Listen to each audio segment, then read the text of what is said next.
ये बहुत important word है। इंग्लिश लैंग्वेज में देखें तो एक सेंटेंस की टाइप ऐसी होती है जिसमें ऑर्डर दिया जाता है, कमांडिंग सेंटेंस उनको कहते हैं।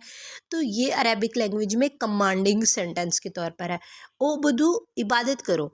सबसे पहले जो है अमर हमेशा सेकंड पर्सन पर जो है अमर जो होता है बनता है। सेकंड पर्सन क्या होता है? सेकंड पर्सन जो हमारे सामने होते हैं जिससे हम बात करते हैं, सेकंड पर्सन जो है वो ते है सेकंड पर्सन।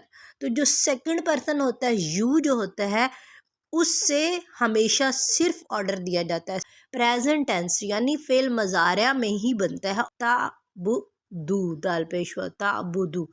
इसमें सबसे पहले सेकंड पर्सन को ड्रॉप किया और उसकी जगह अलिफ लगा दिया, तो ये बन जाता है तुम सब इबादत करो। ये ऑर्डर दिया जा रहा है तुम सबको कि अलिफ के बाद जो सेकंड वर्ड होता है उसके ऊपर जो हरकत होगी वो ही अलिफ पर हरकत आएगी। और अगर ये वर्ड जो है इस पर जज़म है, ये साइलेंट है, ये साइलेंट है, तो फिर नेक्स्ट जो वर्ड थर्ड वर्ड होगा उसके अकॉर्डिंग इसकी हरकत को पढ़ा जाएगा। क्यों? क्योंकि अलिफ ऑलरेडी खाली होती है, तो उस पर क्या हरकत आएगी? तो फिर इन अलिफ के बाद आने वाले लफ्ज़ को देखेंगे, अगर वो साइलेंट है उसके ऊपर जज़म है तो थर्ड वर्ड को देखेंगे, उसके ऊपर जो हरकत होगी तो वो पढ़ी जाएगी। तो इसलिए यहाँ पर ओ बुदू पढ़ते हैं। तो यहाँ पर जब इसको मिला के पढ़ेंगे तो ये सो बुदू वर्ड हो जाएगा।